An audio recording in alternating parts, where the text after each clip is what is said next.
I still remember the exact moment I understood that humans were never meant to be at the top of the food chain. It was 1993, deep in the Bitterroot Mountains of Montana, and my 8-year-old daughter was about to be attacked by a grizzly bear. What happened next would bind my family to a creature that shouldn't exist for the next 30 years. And what that creature eventually showed me about humanity's place in this world still keeps me awake at night. My name is Thomas Mercer. I'm 67 years old now, retired from the Montana Department of Fish, Wildlife, and Parks after 32 years of service. I've spent my entire adult life in these mountains, studying predators, tracking wildlife, believing I understood the natural order of things. I was wrong about everything.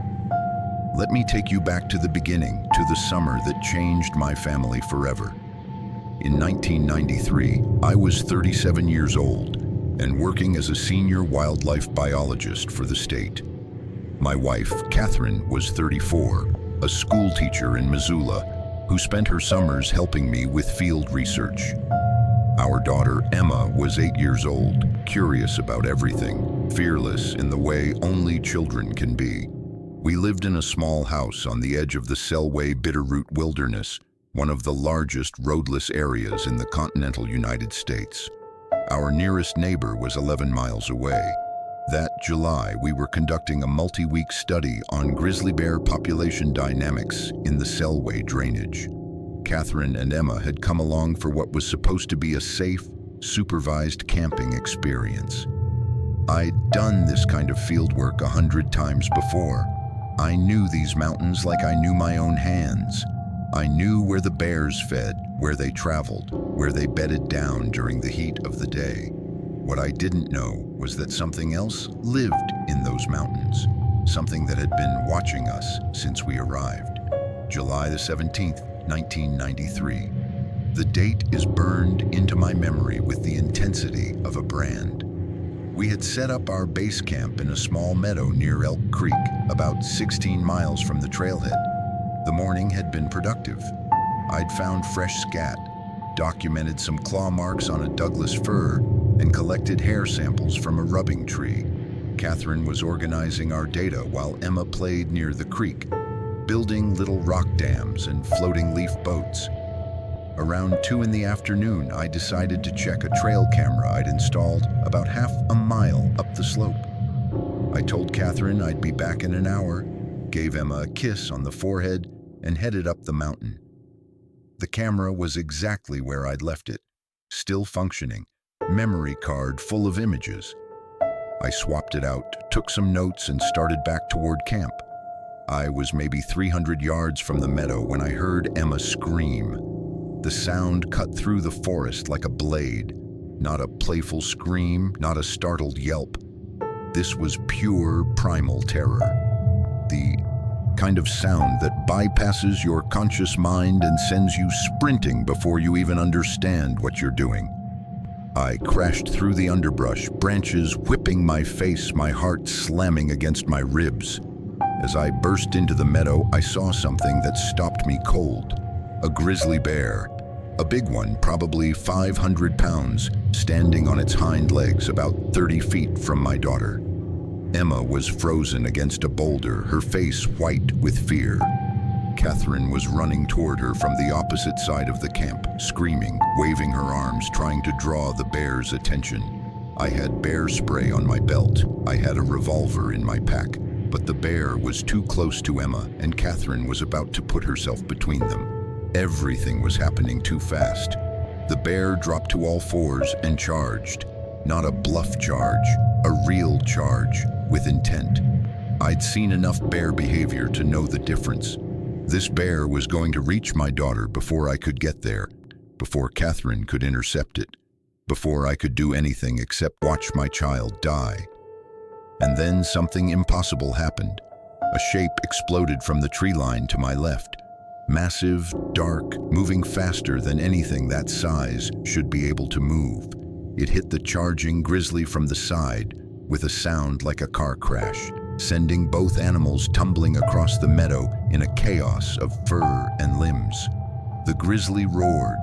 Another sound answered it, deeper, more resonant, like thunder rolling through a canyon. The two shapes separated, and for the first time, I got a clear look at what had saved my daughter. It stood upright, easily 8 feet tall, maybe more, covered in dark brown hair that looked almost black in the afternoon shadows.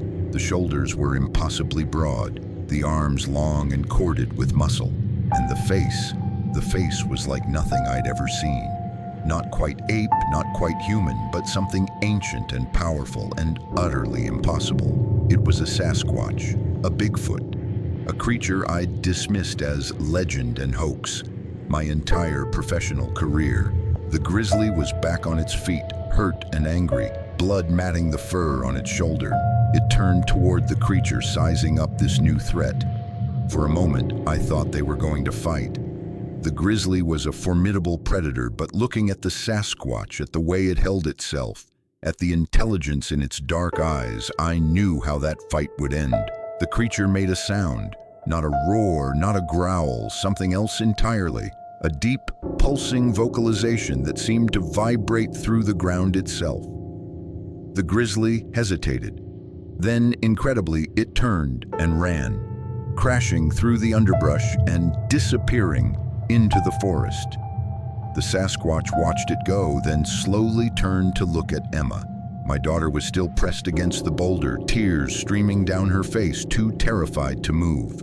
The creature took a step toward her, and I finally found my voice. "Stop, please." I don't know why I said please. I don't know why I thought it could understand me. But the creature stopped.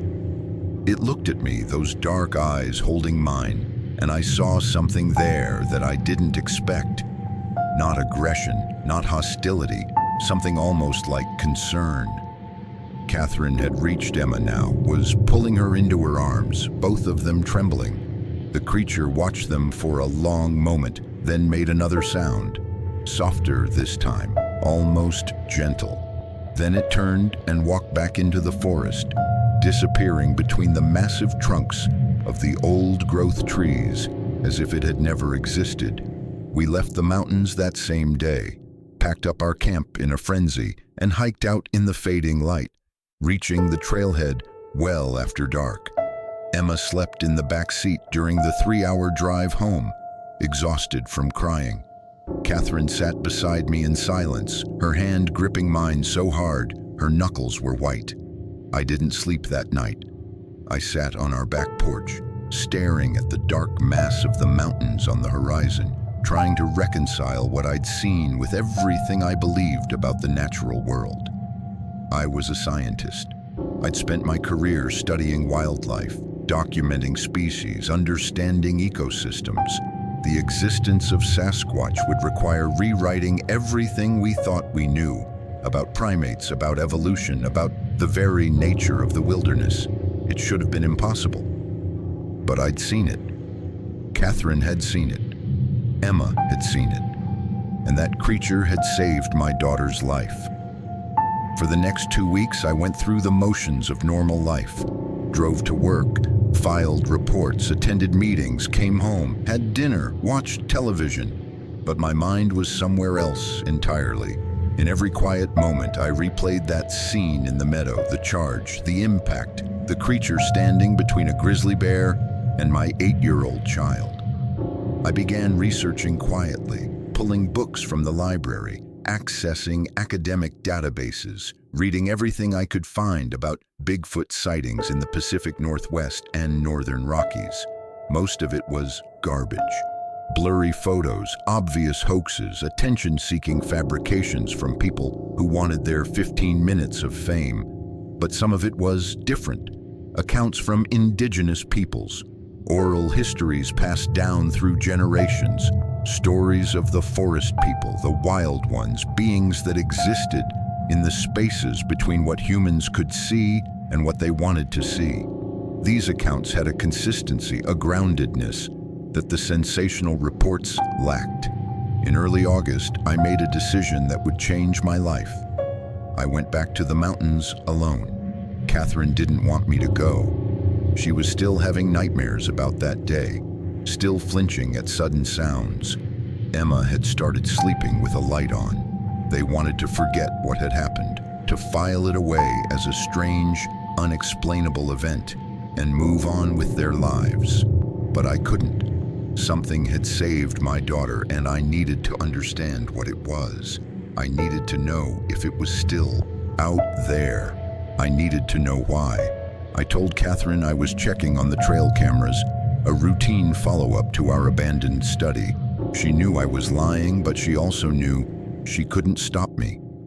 On August 5th, 1993, I drove back to the Bitterroot, hiked to our old camp at Elk Creek, and set up my tent in the same meadow where everything had happened.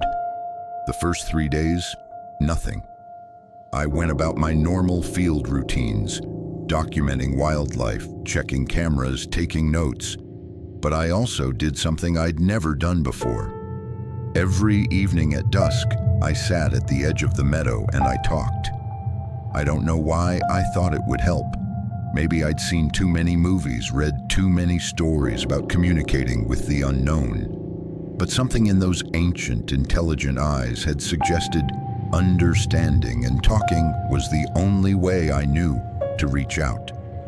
I talked about Emma, about how terrified she'd been, but also how she was recovering, about how she'd asked me just once if the big fuzzy thing was okay. I talked about Catherine, about her fear, about my love for her, about the life we'd built in these mountains. I talked about myself, about my work, about my respect for the wilderness. I felt foolish, a 37-year-old wildlife biologist sitting in a meadow at sunset, talking to the trees like some kind of New Age mystic. But I kept doing it night after night until on the fourth evening, I realized I wasn't alone. I didn't hear it approach. One moment I was speaking into the empty forest, and the next, there was a presence at the edge of my peripheral vision, a shadow among shadows, still and watching. My heart hammered, but I forced myself to keep talking. I told the shadow about my gratitude, about how I didn't understand what had happened or why, but that I was thankful. I told it I meant no harm, that I hadn't come with cameras or recording equipment, that I just wanted to understand. For maybe 5 minutes, nothing happened. Then the shadow moved, stepping into a patch of fading sunlight, and I saw it clearly for the second time. It was the same creature, I was certain of it. The size, the coloring, a distinctive pattern of grayish fur around its left shoulder. It stood maybe 50 feet away, watching me with those dark, intelligent eyes. "Hello," I said, my voice barely above a whisper. "Thank you for what you did for my daughter, for Emma. Thank you." The creature tilted its head slightly, the gesture so unexpectedly human that it made my breath catch. Then it made a sound, low and rumbling, like distant thunder, not threatening, almost questioning. I spent the next hour sitting in that meadow as darkness fell around us. The creature never came closer, but it never left. It watched me and I watched it, and in that mutual observation, something changed. Some barrier fell. Some understanding began to form. When I finally stood to return to my tent, the creature made another sound, different this time. 2 syllables, repeated twice, almost like a word. Then it melted back into the forest, and I was alone. I didn't sleep that night either, but this time, instead of confusion and fear, I felt something else. Wonder. The kind of wonder I hadn't experienced since I was a child, when the world was still full of mysteries and every forest might contain magic. I spent 2 more weeks in those mountains that August. The creature, I began thinking of it as he, based on size and build, appeared every few days. Never close, never for long, but consistently. He would watch me work, watch me talk, watch me exist in the wilderness that was clearly his home far more than it was mine. I began to notice patterns. He always appeared in the evening, during what hunters call the magic hour, when the light goes golden and the forest comes alive with animal activity. He always kept a certain distance, exactly 50 feet, close enough to observe but far enough to retreat if threatened. He always positioned himself upwind of me, testing my scent, reading information from the air that my human senses couldn't detect. I started leaving things for him, not food that felt wrong somehow, too much like baiting a wild animal. Instead, I left small objects, interesting rocks I'd found, feathers, a pine cone with an unusual shape. Each morning when I checked, the objects were gone, and in their place were other things. A perfectly round stone from a river I didn't know, a bone fragment cleaned and polished. Once, a flower I'd never seen before, its petals a deep purple that seemed to glow in the early light. We were communicating, slowly, crudely through offerings and observations, but communicating nonetheless. On my last day in the field, I sat in my usual spot and spoke aloud one more time. "I have to go home," I said. "My family needs me, but I want you to know that I'll be back, and I want you to know that I'll protect your secret. Whatever you are, wherever your people come from, I won't betray you. You saved my daughter. I owe you that much and more." The creature was there, watching from his usual distance. When I finished speaking, he did something he'd never done before. He stepped forward, then again, and again, until he stood maybe 20 feet away, close enough that I could see the texture of his hair, the depth of his eyes, the way his massive chest rose and fell with each breath. He raised one enormous hand, palm facing me, fingers spread. The gesture was unmistakable, universal perhaps, a greeting, a farewell, an acknowledgement. I raised my own hand in response, and we stood there for a long moment, man and creature, bridging a gap that shouldn't have been bridgeable. Then he turned and walked into the forest, and I went home to my family. That was 1993. For the next 5 years, I returned to those mountains every summer, sometimes for weeks at a time. I told Catherine I was conducting long-term wildlife studies, which wasn't exactly a lie. The creature, whom I'd begun calling Solomon in my private journals, was certainly wildlife, and I was certainly studying him. Our relationship deepened slowly. Solomon grew more comfortable with my presence, allowing me closer, staying longer during our evening encounters.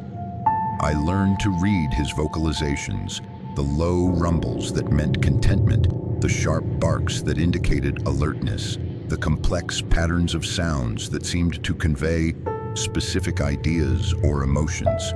He was learning too. I would talk to him constantly, narrating my activities, explaining concepts, describing the world beyond these mountains. I had no idea how much he understood, but his attention was always focused, always engaged. Sometimes when I finished speaking, he would make sounds in response, as if trying to participate in the conversation. In 1996, something remarkable happened. Emma was 11 now, old enough to start asking questions about what had really happened in the meadow 3 years earlier. She remembered the creature, remembered her terror and her gratitude, and she wanted to know more. I decided to take her back. Catherine was against it, strongly against it. We argued for weeks before she finally, reluctantly, agreed under the condition that she come too. If there was danger, she wanted to face it as a family. We hiked into the Selway Bitterroot in late July, making camp at Elk Creek just as we had years before. Emma was nervous but excited, clutching my hand as we walked through the same meadow where she'd nearly died. That evening I went through my usual routine. Sat at the edge of the meadow, talked to the forest, waited. Solomon appeared just after sunset. Emma gasped when she saw him, her fingers digging into my arm. Catherine went rigid, her hand moving instinctively toward Emma, but I kept talking, kept my voice calm, introduced my family as if this were the most normal thing in the world. "Solomon," I said, "this is Catherine, my wife, and this is Emma, the little girl you saved." She wanted to thank you herself. For a long moment, nothing happened. Solomon stood at his usual distance, absolutely still, his eyes moving between us. Then Emma did something that still amazes me.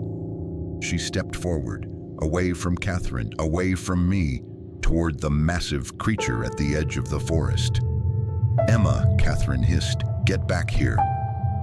But Emma kept walking, 5 steps, 10, 15, until she stood maybe 30 feet from Solomon, a tiny 11-year-old girl facing something out of nightmare and legend.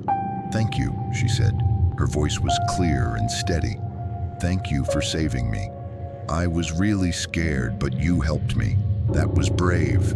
Solomon tilted his head in that characteristic gesture. Then, slowly, carefully, he lowered himself to one knee, bringing his face closer to Emma's level. The movement was so deliberate, so obviously intended to appear less threatening, that my throat tightened with emotion. He made a sound, soft, rumbling, almost like a purr, and Emma smiled. "You're welcome," she said, as if she'd understood perfectly. "I'm not scared of you anymore. You're nice." That night, sitting around our campfire while Emma slept in the tent, Catherine finally asked the question that had been building for 3 years. "What is he, Thomas? What is he really?" "I don't know," I admitted. "Something old, I think. Something that's been in these mountains longer than we have. But he's intelligent, Catherine. Maybe as intelligent as us, just different. He understands things. He feels things. And for some reason, he's chosen to trust us. What do we do now? We keep his secret. We protect him the way he protected Emma. And we try to understand." That became the pattern of our summers. Every July, we'd spend 2 or 3 weeks in the Bitterroot. Catherine grew more comfortable with Solomon's presence, though she never quite lost her wariness. Emma grew up treating him like a mysterious uncle, someone she saw only occasionally but felt a deep connection to. Solomon, for his part, seemed to accept us as part of his world. He would appear almost every evening during our visits, watching from decreasing distances, occasionally leaving us gifts, once even leading Emma to a patch of wild strawberries she never would have found on her own. But it wasn't until 1999, 6 years after that first encounter, that I began to understand what Solomon really was and why his kind feared humanity so deeply. It happened on a cold September evening. I'd come to the mountains alone, later in the season than usual, hoping to observe how Solomon prepared for winter. He appeared at his usual time, but something was different. His body language was tense, agitated. He kept looking over his shoulder toward the deeper forest. When I asked what was wrong, he made a sound I'd never heard before, sharp, urgent, almost distressed. Then he turned and began walking into the trees, stopping after a few yards to look back at me. He wanted me to follow. I hesitated for only a moment. Then I grabbed my headlamp and went after him. We walked for over an hour, deeper into the wilderness than I'd ever gone. The terrain grew rougher, the forest denser. Several times I lost sight of Solomon in the darkness, only to find him waiting patiently ahead. Finally, we emerged into a small clearing I didn't know existed, and there, illuminated by moonlight, I saw something that rewrote everything I understood about Solomon's species. There were 3 of them, 3 Sasquatch, lying on the ground in unnatural positions. 2 adults, 1 juvenile. Their bodies were contorted, their limbs twisted at wrong angles, and even from 20 feet away, I could tell they were dead. Solomon made a sound of pure grief, a wail that rose into the night sky and echoed off the surrounding peaks. Then he walked to the largest of the fallen figures and knelt beside it, one massive hand resting gently on its still chest.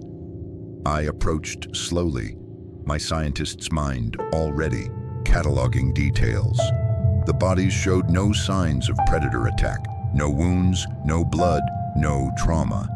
They appeared to have simply collapsed where they stood. Then I noticed something else. a faint, acrid smell hanging in the air. Chemical, artificial, completely out of place in this pristine wilderness. Poison, I realized. Someone had poisoned them. I spent the next hour examining the scene while Solomon sat vigil beside the fallen creatures. I found a contaminated salt lick about 50 yards from the clearing, deliberately placed, deliberately tainted with something lethal. Someone had murdered these beings intentionally. As I worked, Solomon watched me. His grief was palpable, a weight in the air that pressed down on everything. But there was something else in his eyes, too. Something that looked like hope. He'd brought me here for a reason. He wanted me to understand. I sat down across from him, the bodies of his fallen family members between us, and I asked the question that would change everything. Who did this? For a long moment, Solomon was silent. Then he began to vocalize complex patterns of sound that I'd never heard before.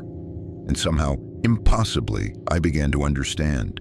Not the words, there were no words, but the meaning behind them.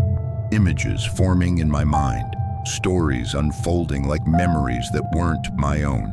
I saw humans, hunters, researchers, government agents.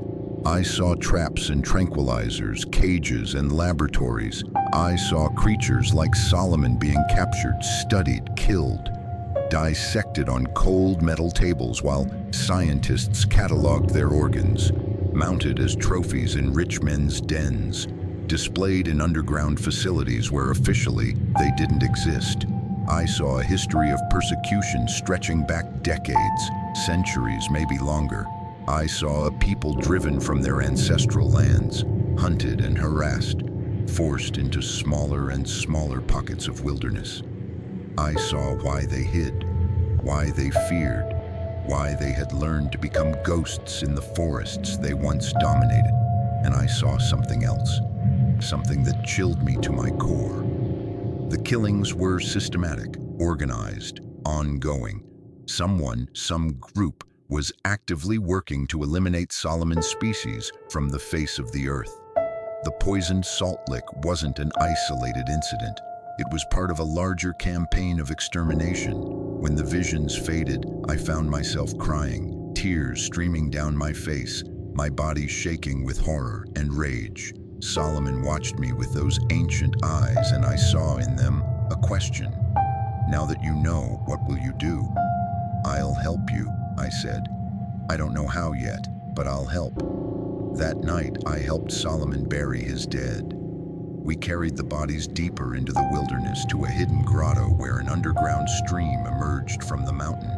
There were other graves there, I realized. Dozens of them, maybe hundreds. A secret cemetery for a dying people. We laid the 3 fallen Sasquatch in shallow depressions and covered them with stones. Solomon made sounds over them, complex vocalizations that I understood were prayers, or something like prayers, honoring the dead, sending them on. When it was done, we stood in the darkness, and Solomon placed his hand on my shoulder. The touch was gentle, careful, but it carried weight beyond the physical. He was accepting me, trusting me, binding me to a cause I was only beginning to understand. I returned home 2 days later, my mind racing with everything I'd learned.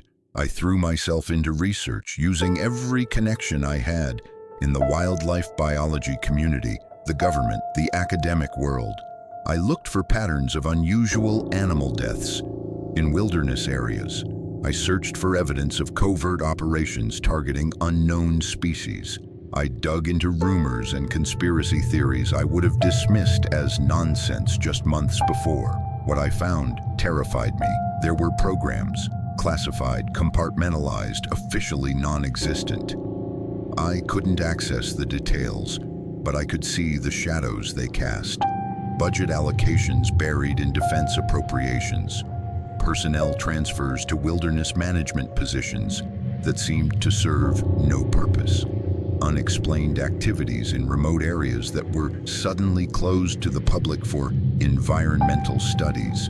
Someone in the government knew about Sasquatch, had known for decades, and they had decided, for reasons I couldn't fathom, that the creatures needed to be eliminated. I shared what I'd learned with Catherine.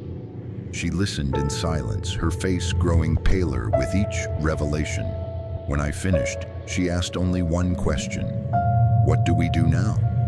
"We protect them," I said. "We protect Solomon and anyone else we can find. We become their allies, their advocates, their first line of defense against whatever is hunting them." It was a decision that would consume the next quarter century of our lives. A decision that would put our family in danger, destroy my career, and ultimately reveal truths about humanity that I wish I'd never learned. But sitting in our living room that night, watching the last light fade from the sky, I knew we had no choice. Solomon had saved Emma's life. Now it was our turn to save his. The years between 2000 and 2010 were the hardest of my life. I was living a double existence, maintaining my career as a wildlife biologist while secretly working to protect a species that officially didn't exist. I became an expert at misdirection. When colleagues asked about my frequent trips to the Bitterroot, I told them I was studying wolverine populations. When administrators questioned my focus on remote wilderness areas, I cited climate change research. When friends wondered why I'd become so secretive, I blamed work stress, marital problems, anything that would deflect attention. Catherine and Emma became my partners in this deception.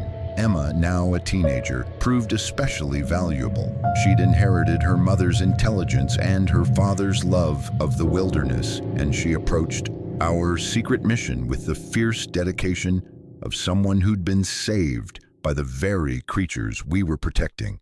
We developed protocols, safe communication methods, dead drops for information, code words for different situations. It sounds paranoid, and it was. But the more I learned about the forces arrayed against Solomon's people, the more I understood that paranoia was just another word for survival. In 2003, I made contact with others, a network of people scattered across North America who had their own encounters with Sasquatch and had made similar choices to protect them. Some were scientists like me. Others were former military, indigenous elders, even a few ex-government employees who'd become whistleblowers. We called ourselves the Guardians, though never in any communication that might be intercepted. We shared intelligence, coordinated protection efforts, and tried to stay one step ahead of those who would do these creatures harm. Through the Guardians, I learned the full scope of what we were facing. The extermination program had been running since the 1950s, initiated during the Cold War by agencies convinced that Sasquatch represented a potential security threat. The logic was insane, but it was the Cold War, and a lot of insane things seemed logical at the time.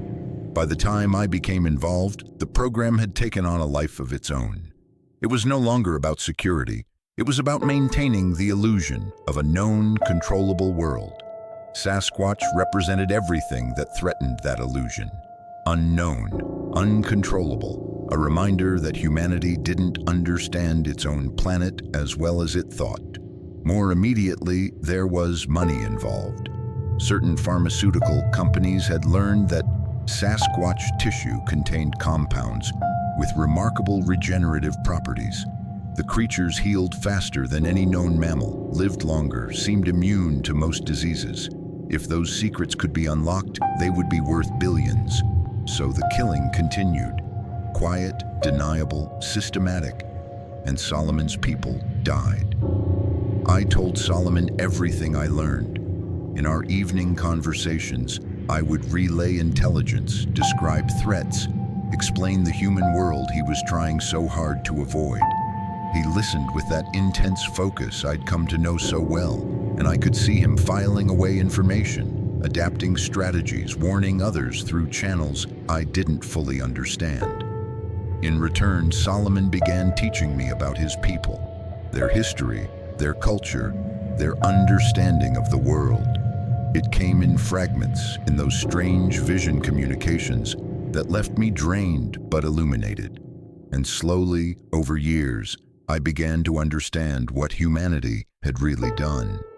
Solomon's people were old, ancient in a way that made human civilization look like a flash in the pan. They had been here for hundreds of thousands of years, maybe longer, watching as wave after wave of humans spread across the continent. They had seen the first migrations across the land bridge. They had watched civilizations rise and fall. They had retreated, adapted, survived. For most of that history, they had lived alongside humans, not as enemies but as neighbors, distant, rarely interacting, but aware of each other. The indigenous peoples of North America knew them, had treaties with them, respected their territories. It was only with European colonization that things changed. The new humans were different. They didn't respect boundaries. They saw the land as something to be conquered, not shared. And they brought weapons, diseases, and most dangerously, a worldview that had no room for mystery or coexistence.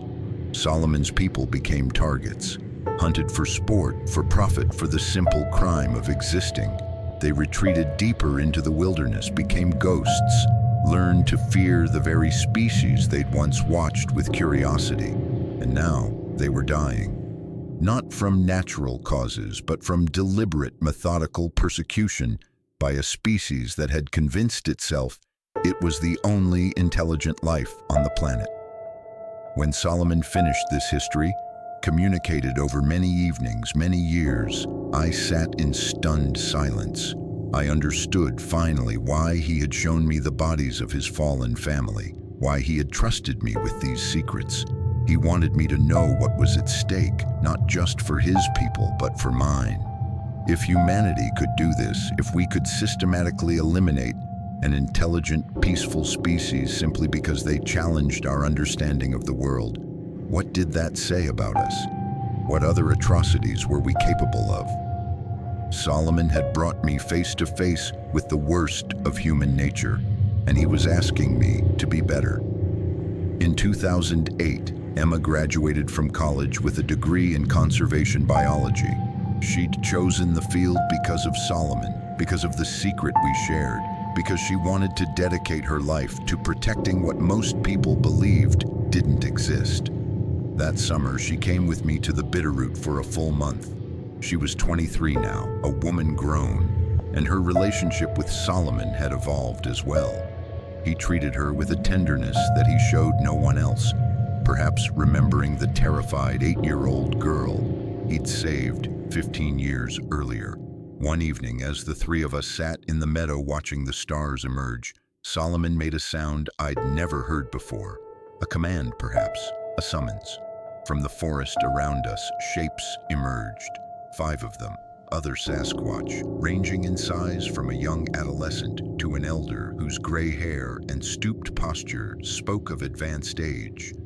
I had seen other members of Solomon's species in the years since that first encounter. Glimpses mostly, brief appearances at the edges of perception, but never this many, never this openly. Solomon made introductions, if that's the right word. Complex vocalizations that seemed to name each individual, that conveyed relationships and histories I could only dimly perceive. The elder was his mother, I understood. The adolescent was a grandchild. The others were extended family, survivors of the same lineage that had been decimated by the poisoned salt lick 9 years earlier. They gathered around us, these impossible beings, and they studied us with eyes that held centuries of accumulated wariness. Emma sat absolutely still, barely breathing, tears streaming silently down her face. Then the elder spoke. Not to me, to Emma. The vocalization was complex, layered, almost musical. I couldn't understand it, not directly, but I saw Emma's expression change. Saw her eyes widen, saw something profound pass between her and this ancient creature. Later, Emma would tell me what she'd understood. The elder was thanking her, not for anything specific, but for being who she was. A human who could see them without fear, who could love them without conditions. who represented hope that the two species might someday coexist again. It was the most sacred moment of my life. Sitting in that mountain meadow surrounded by beings from legend, watching my daughter become a bridge between worlds. But even then, in that moment of transcendent connection, I felt a shadow creeping closer. The forces hunting Solomon's people hadn't stopped. They were getting more organized, more efficient, more deadly, and they were getting closer to this last refuge in the Bitterroot. The reckoning was coming. I just didn't know how terrible it would be. The reckoning came in the winter of 2012. I was 56 years old, 3 years from retirement, counting down the days until I could dedicate myself fully to the work that really mattered. Catherine and I had been planning our next phase of life, a small cabin deeper in the wilderness, closer to Solomon's territory, where we could serve as permanent guardians. Emma was 27 now, working as a field biologist for a conservation nonprofit. She'd married a good man named Michael, a former park ranger who'd had his own encounter with Solomon and had proven himself trustworthy. They were expecting their first child in the spring. Everything seemed to be falling into place. After nearly 20 years of fear and vigilance, I had started to believe we might actually succeed, that Solomon's people might survive, that the future might hold something other than extinction. I was wrong. The first sign of trouble came in late November. One of my contacts in the Guardians network, a former FBI analyst named Patricia who monitored classified communications, sent an encrypted message with a single word: convergence. It was our code for the worst-case scenario: multiple agencies coordinating an operation, resources being mobilized. Something big was about to happen. I drove to the Bitterroot immediately, arriving at our usual trailhead just as a snowstorm was moving in. The hike to Elk Creek took twice as long as usual, the trail buried under fresh powder, the wind cutting through every layer of clothing I wore. By the time I reached the meadow, I was exhausted, hypothermic, barely able to set up my emergency shelter. Solomon found me that night. He appeared out of the blizzard like a ghost, his dark fur dusted with snow, his eyes reflecting the faint light of my headlamp. He helped me into my shelter, his massive body blocking the wind while I fumbled with frozen fingers to zip the door closed. Inside that small space, huddled together for warmth, I told him what I knew. An operation was coming. I didn't know the details, but it was big, and it was soon. Solomon listened in silence. When I finished, he made a sound I'd never heard before. Low, sustained, filled with something that sounded like resignation. Then he began to communicate, the vision sharing that had become our deepest form of connection. And what he showed me was worse than anything I'd imagined. They knew about the gathering place, the hidden valley where Solomon's extended family came together during the harshest months of winter, sharing resources, sharing warmth, sharing the stories that kept their culture alive. Somehow the hunters had discovered it. The operation wasn't a search, it was an ambush. They were going to wait until Solomon's people gathered, and then they were going to kill them all. How long, I asked, my voice cracking. How long do we have? Solomon held up 3 fingers. 3 days, maybe less. The next 72 hours were the most desperate of my life. I hiked out of the mountains in conditions that should have killed me, driven by adrenaline and terror. I contacted every member of the Guardians network I could reach, calling in every favor, every debt, every connection I'd built over 2 decades. We needed to warn Solomon's people. We needed to relocate them, scatter them, get them away from the gathering place before the hunters arrived. But there were maybe 40 Sasquatch in the region, spread across hundreds of square miles of wilderness, and we had less than 3 days to reach them all. Emma and Michael drove up from Boise. Catherine activated our emergency protocols. Other Guardians converged from across the Northwest. We worked in shifts, hiking into the wilderness in pairs, following routes that Solomon had shown me over the years, trying to reach every family group with warnings. Some we found in time. A pair of brothers near the Idaho border who agreed to flee north into Canada. A mother and her 2 juveniles who disappeared into the deep backcountry of the Frank Church wilderness. An old male, a loner, who simply walked away into the snow and was never seen again. But we couldn't reach everyone. The terrain was too vast, the weather too brutal, the time too short.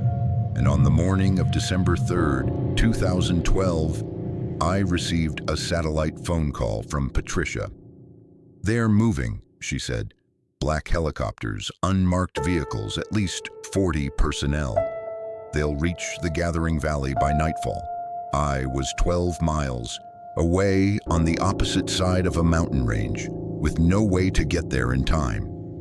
I stood in the snow, phone pressed to my ear, and felt the world collapse around me.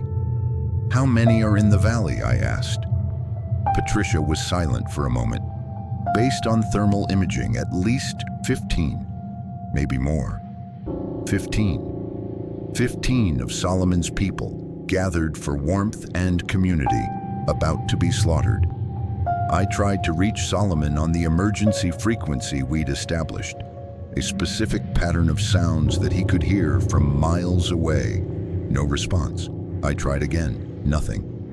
Emma was with me. She'd insisted on being part of the final warning mission, despite her pregnancy, despite Michael's protests. Now she stood beside me in the snow, tears freezing on her cheeks. "Dad," she said, "Dad, we have to do something." "There's nothing we can do," I said, the words tasting like ash. "We're too far. We can't get there in time. Then we have to try anyway." She was right. Even if we couldn't save them, we had to witness. We had to document. We had to ensure that this atrocity didn't disappear into the same black hole of secrecy that had swallowed so many others. We hiked through the night, following game trails and frozen stream beds, climbing over deadfall and pushing through drifts that reached our waists. The cold was brutal, the kind that kills without warning, but we kept moving. Hour after hour, mile after mile, racing against an enemy we couldn't see.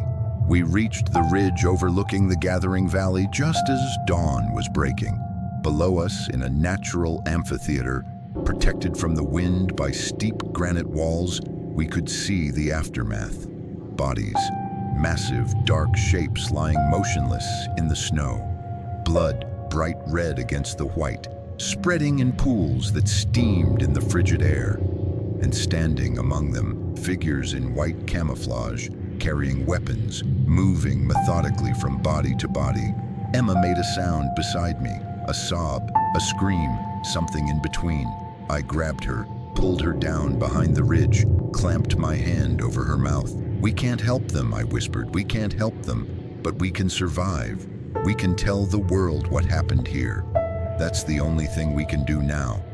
She struggled against me, but I held her tight, feeling her body shake with grief and rage.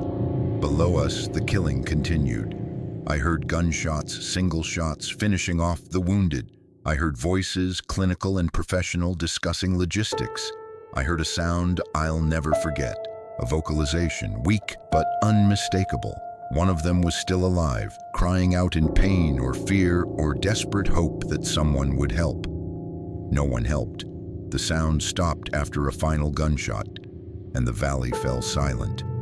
We stayed on that ridge for 4 hours, waiting until the killers had loaded their evidence into helicopters and disappeared into the gray winter sky. Then we descended into the valley, into the killing ground, and I saw firsthand what humanity was capable of. 18 bodies, 18 Sasquatch, ranging from an ancient female who must have been Solomon's mother to a juvenile barely old enough to walk. They had been killed efficiently, professionally, without hesitation or remorse. I searched among the fallen, dreading what I might find. Solomon was not among the dead. Neither were several others I recognized. Some had escaped. Some had survived. But the damage was catastrophic. More than a third of the remaining Sasquatch population in North America wiped out in a single morning. Emma and I documented everything: photos, videos, samples, evidence that we would use to expose this atrocity to the world, evidence that would force humanity to confront what it had done. Except it didn't work out that way.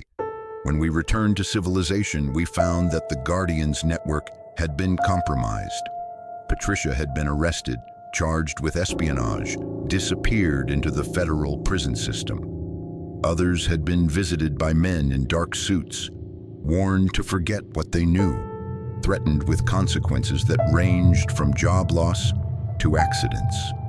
Catherine was waiting for me at home, pale and frightened. "They came here, Thomas," she said. "Two men. They knew everything. Our trips to the mountains, our contacts, everything. They said if we went public, if we shared what we knew, they'd take Emma. They'd take the baby." The evidence we'd gathered from the valley was seized in a traffic stop. That was clearly not random. Our computers were hacked, our files deleted, our backups mysteriously corrupted. Every piece of proof we'd collected vanished as if it had never existed. We were helpless, silenced, complicit in our silence. The months that followed were the darkest of my life. I went through the motions of my job, my marriage, my existence, but inside I was hollow. The weight of what I'd witnessed, combined with the impossibility of doing anything about it, crushed something essential in my spirit. Emma gave birth to a healthy daughter in April of 2013. They named her Sarah after Catherine's mother. I held my granddaughter for the first time and felt tears stream down my face. Grief and joy mingled together in a confusion I couldn't begin to untangle. Solomon reappeared that summer. I was sitting in my usual spot at Elk Creek, not expecting anything, just going through rituals that had become meaningless. And suddenly he was there, stepping out of the shadows, alive but changed. His fur had gone gray around the face, more than should have happened in just a few months. His posture was different, stooped with grief. And his eyes, those ancient, intelligent eyes, held a darkness I'd never seen before. We sat together for a long time without communicating. Two survivors bound by loss, unable to find words or visions adequate to what we'd experienced. Finally, Solomon began to share. Not the vision communication we'd developed over the years.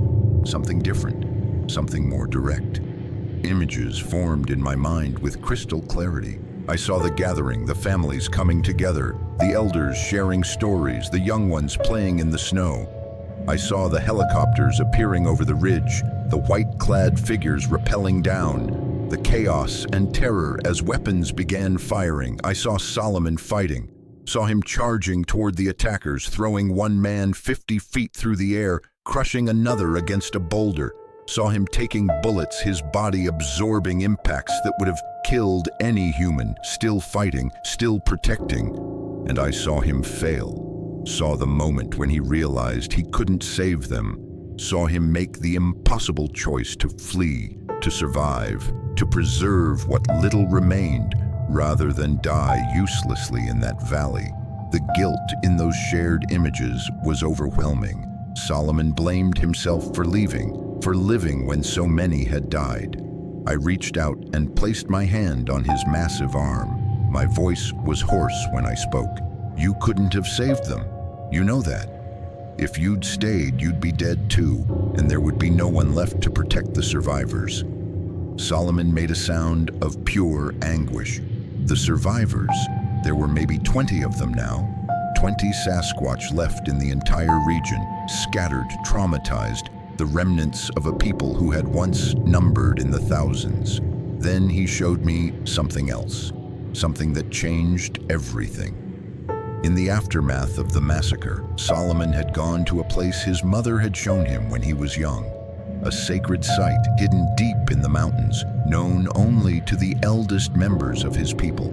There, carved into the living rock of a cave system that stretched for miles underground, was a record, the history of his species recorded in images and symbols over countless generations, tens of thousands of years of memory preserved in stone, and there, among the ancient records, were prophecies, warnings, visions of what was to come.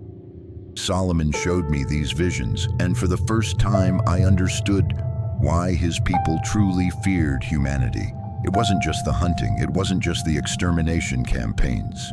It was something far more fundamental. The prophecies spoke of a time when humans would become so numerous, so powerful, so disconnected from the natural world that they would begin to destroy the very systems that sustained all life.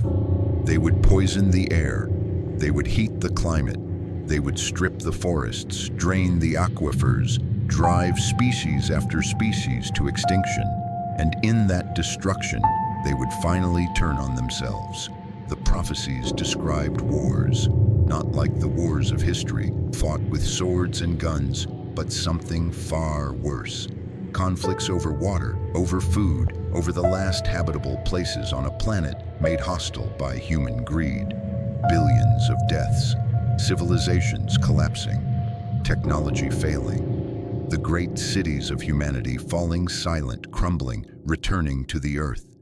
And in the aftermath, in the ruins of the world humans had built and destroyed, something would emerge. Something that had been waiting, watching, surviving in the deep places where humans never went. Solomon's people had always known this was coming. Their retreat from humanity wasn't just about avoiding persecution. It was about survival, about waiting out the storm that would inevitably come when a species that took without limit finally exhausted the planet's ability to give.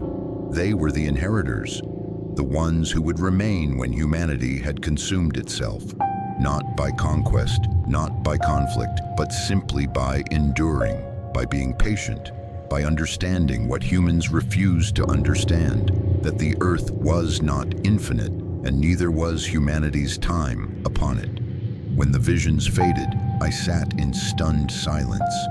Solomon watched me with those ancient eyes, and I saw in them not hatred, not anger, but something worse. Pity. He pitied us. He pitied the species that had hunted his people for centuries because he knew what we were too blind to see. Our own destruction was coming, and we were building it ourselves, brick by brick, molecule by molecule, choice by choice. "Why are you showing me this?" I asked. "Why tell me if there's nothing I can do to stop it?" Solomon's response came not in visions, but in sound, complex, layered vocalizations that I had learned to interpret over decades of connection. Because you need to understand, because your granddaughter will live to see the beginning. Because when it starts, when your people finally realize what they've done, some of you may choose differently, may choose survival over destruction, may choose to join us instead of fighting us. He placed his massive hand over mine. "You have been our friend, Thomas Mercer. You and Catherine, Emma and her daughter. You are not like the others. When the time comes, there will be a place for you, for your family. A place in the deep forests, in the hidden valleys, where we have waited for thousands of years and will wait for thousands more." I understood then what Solomon was offering. Not just protection for my family, but a path forward. A way to survive what was coming. To be among the inheritors instead of the destroyed. And I understood why he'd chosen to share this with me now, after the massacre, after the grief, after everything we'd lost. Because hope matters most when everything seems hopeless. Because even in the darkest times, there must be a light to follow. The years since that revelation have been strange and heavy. I retired from the wildlife department in 2015, moved with Catherine to a small cabin in the Bitterroot Wilderness. We're as far from civilization as we can get, while still maintaining the connections we need. Emma and Michael bring Sarah to visit every summer. She's 12 now, the same age Emma was when she first told Solomon she wasn't scared of him anymore. Sarah has met him too, has felt that same connection, has been accepted into the strange extended family that bridges species and understanding.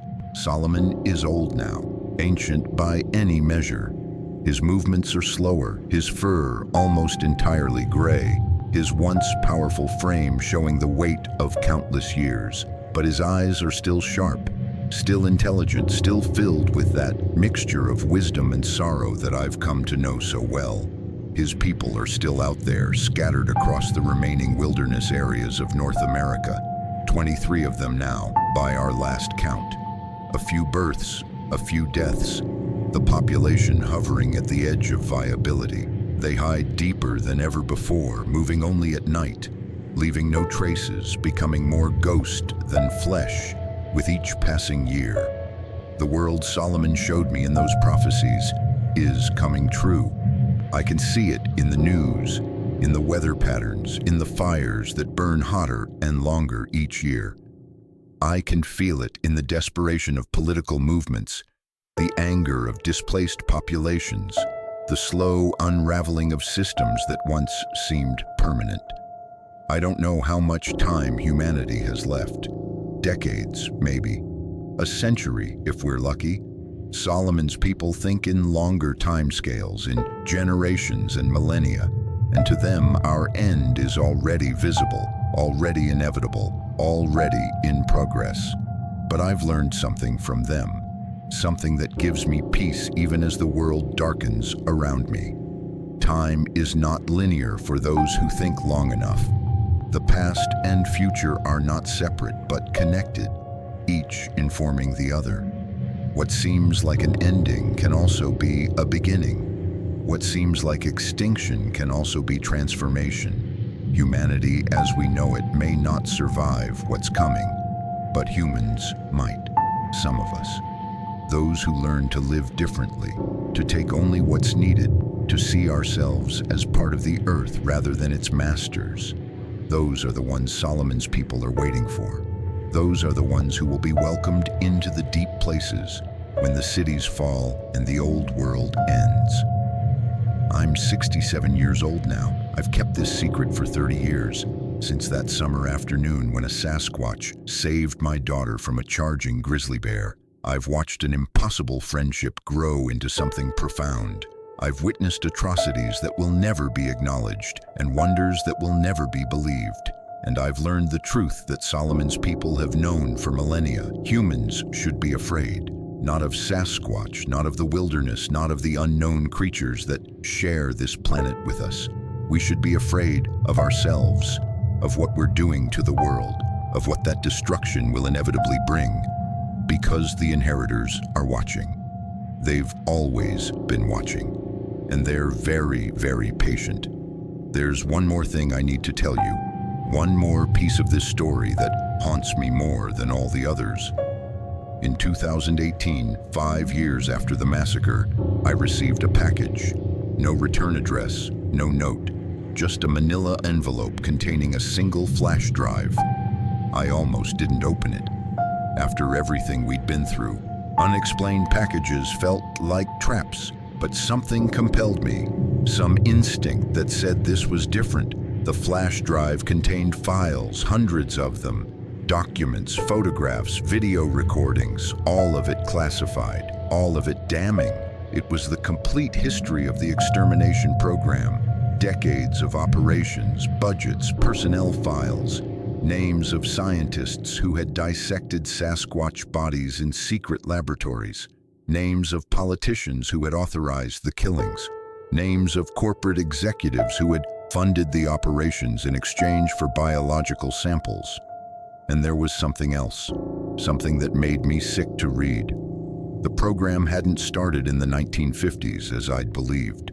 It had started in 1897, over a century of systematic hunting, thousands of kills documented, an entire subspecies, the mountain Sasquatch of the Sierra Nevada, driven to complete extinction by 1923. The Pacific Northwest population, Solomon's people, had only survived because of their intelligence, their caution, their willingness to retreat ever deeper into the wilderness. They were the last, the very last. I spent weeks going through those files, documenting connections, building a case that could have brought down governments.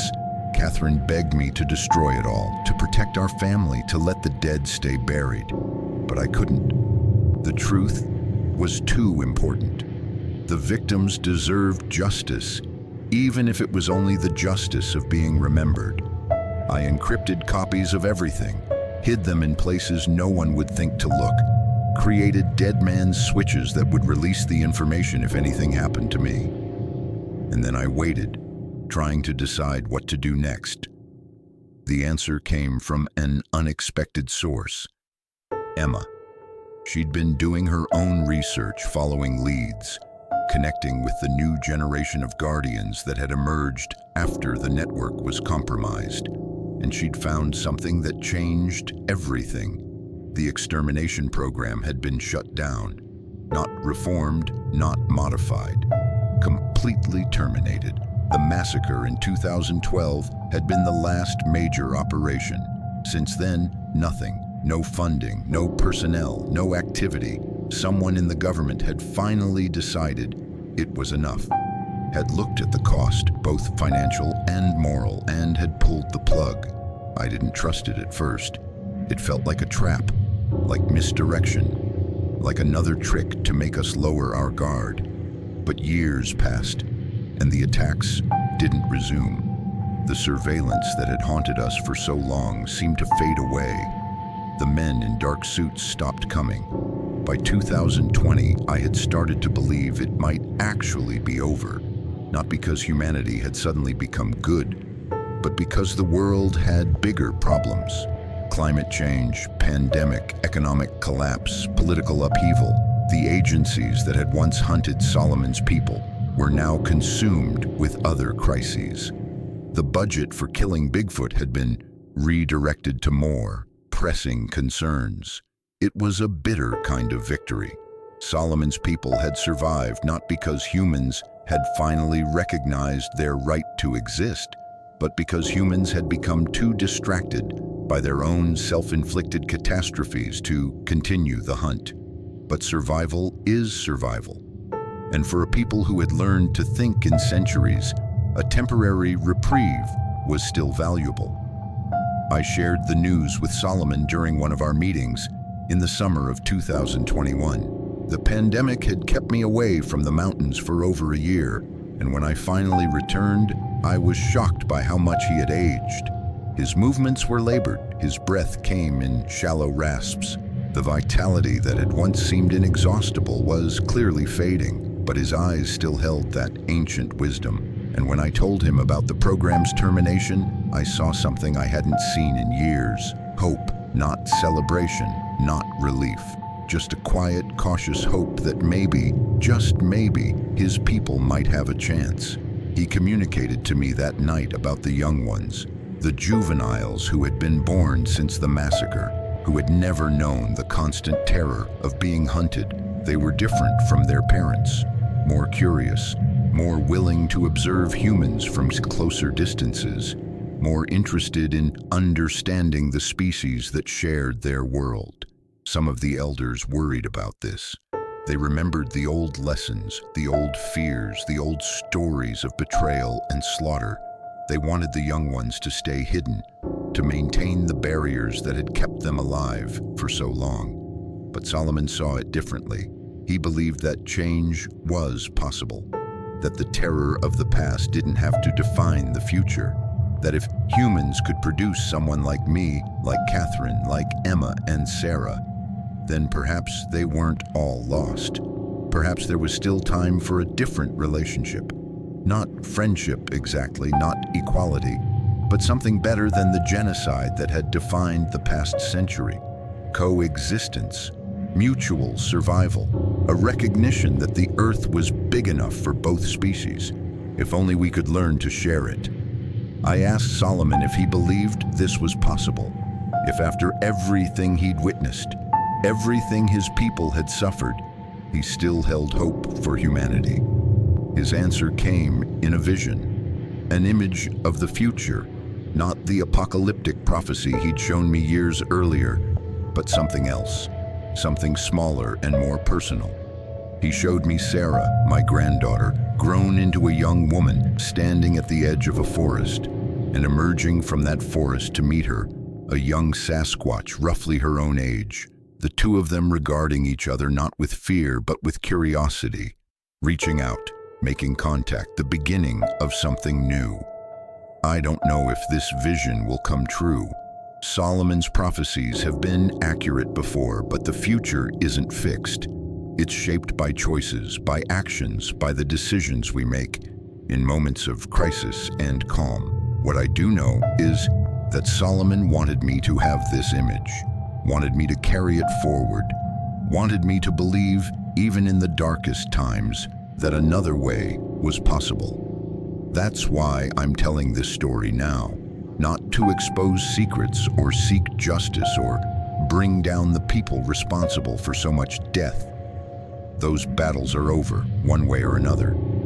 I'm telling this story because hope matters.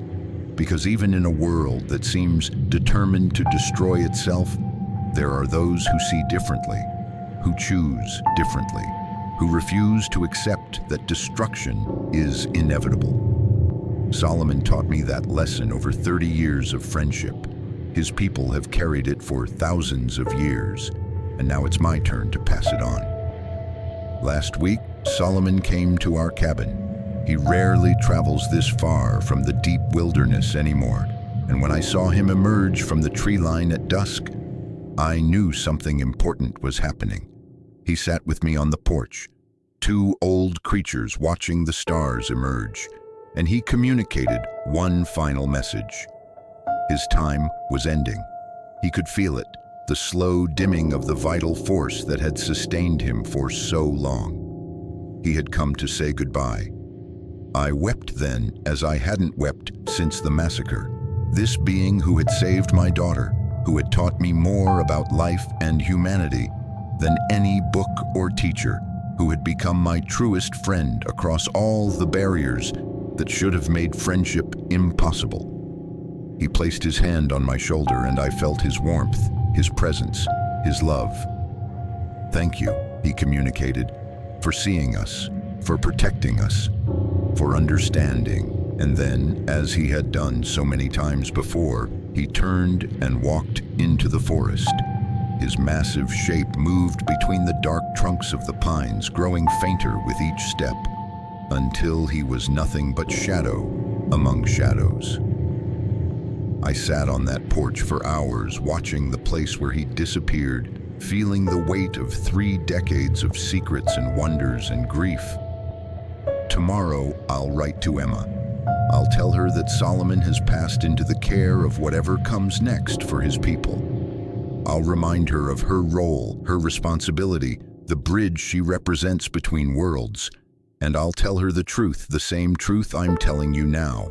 The world is changing. The old order is dying. Something new is waiting to be born, and it will rise from the ashes of everything we've built and destroyed. When that time comes, remember this story. Remember Solomon. Remember that there are beings in the deep wilderness who have watched humanity for thousands of years, who understand us better than we understand ourselves, who know what we're capable of and what we refuse to see. They're not our enemies. They never were. They're simply the ones who will remain when we're gone, who will tell stories about the strange, self-destructive species that once dominated the earth and then, one day, was gone. Unless we choose differently, unless we learn what Solomon tried to teach me across all those years of patient friendship, that the earth is not ours to consume, that we are not the masters of creation, but merely one small part of it, that survival depends not on conquest, but on connection, not on taking, but on giving back. This is my story, this is my testimony. This is the truth I've carried for 30 years and can carry no longer. Solomon protected my family because he saw something in us worth protecting, something that gave him hope for humanity, even as his people were being hunted to extinction. I don't know if that hope was justified. I don't know if we deserve it. But I know that somewhere out there, in the deep forests and hidden valleys of the last wild places, his people are still watching, still waiting, still wondering if we'll choose destruction or survival. And I know that one day, one way or another, we'll find out. My name is Thomas Mercer. I'm 67 years old. And for 30 years, a Sasquatch protected my family, taught me what it means to be human, and showed me why we should all be very, very afraid, not of them, of ourselves.